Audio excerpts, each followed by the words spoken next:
आज के आधुनिक युग में एक प्रश्न बहुत तेजी से उठ रहा है, जो हमारे युवाओं और परिवारों के बीच वैचारिक युद्ध का कारण बन गया है।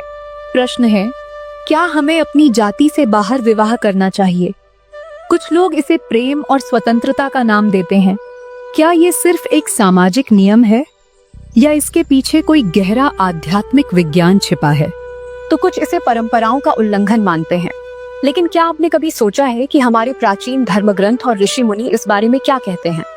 आज इस वीडियो में हम भावनाओं से ऊपर उठकर शास्त्रों की कसौटी पर इस सत्य को जानेंगे। भक्तों, विवाह केवल दो शरीरों का मिलन नहीं, बल्कि दो परिवारों, दो परंपराओं और दो अलग अलग संस्कारों का संगम है।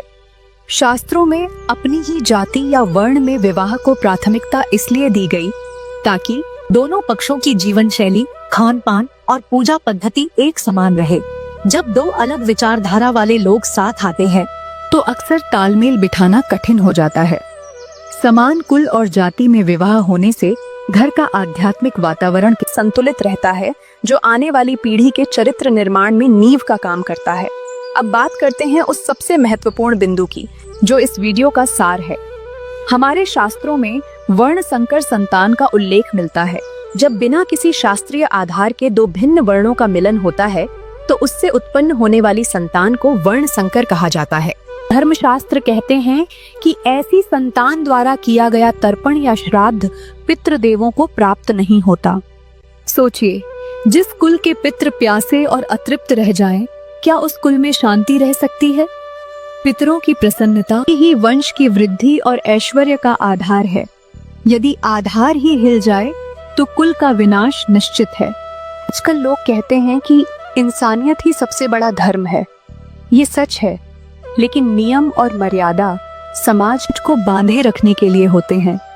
जैसे एक नदी अपनी सीमाओं किनारों में रहकर ही सुंदर लगती है और प्यास बुझाती है, वैसे ही मनुष्य भी जब मर्यादाओं का पालन करता है तभी वो आध्यात्मिक उन्नति कर पाता है।